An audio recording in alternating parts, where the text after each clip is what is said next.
कितनी बड़ी ये दुआ है, ला इलाहा इल्ला अंता सुब्हानक इन्नी कुन्तु मिनज़ ज़ालिमीन। इस हवाले से हम आपसे सीखेंगे, लेकिन उससे कबल ये फरमाइए कि यूनुस अलैहिस्सलाम कौन थे, क्या मकाम है आपका, और यूसुफ इब्न मत्ता, अल्लाहु अकबर। सरकार दो आलम सल्लल्लाहु अलैहि वसल्लम के भी इरशादात इस हवाले से। इरशाद, अल्लाह तबारक व तआला ने यूनुस अलैहिस्सलातु वस्सलाम के वाक़े में मुख्तलिफ़ ऐसे पहलू अता फ़रमाए हैं जो किसी और नबी में नहीं पाए जाते।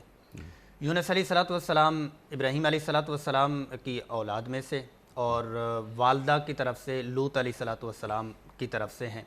बनी इसराइली जो अम्बिया अलैहिमुस्सलातु वस्सलाम इब्राहीम अलैहिस्सलातु वस्सलाम और लूत अलैहिस्सलातु वस्सलाम, और नहीं, ये बनी इसराइल नहीं, बनी इब्राहीमी की तरफ से बनेंगे, क्योंकि बनी इसराइल याकूब अलैहिस्सलातु वस्सलाम के बाद ये सिलसिला शुरू होता है।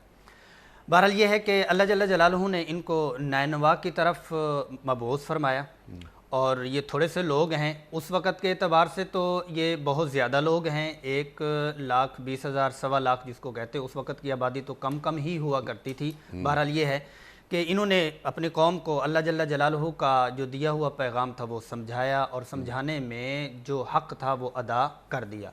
बहरहाल वो ना माने तो उनसे थोड़ा सा मायूस हुए और अल्लाह जल्ल जलालहू से बात कर ली। ये तो मानने को तैयार नहीं है, मानना तो दूर की बात है, ये तो इस्तेहज़ा के ऊपर उतर आए हैं और ये मेरी बात मानने वाले अब नहीं हैं। तो अब जो आपका वादा है कि जो अम्बिया की बात को नहीं माना करते, जो अम्बिया अलैहिस्सलातु वस्सलाम की दावत को तस्लीम नहीं किया करते, हम उनकी क्या है कि जो नस्लें हैं और उनकी जो बुनियादें हैं वो उखेड़ दिया करते हैं, तो बद्दुआ कर दी।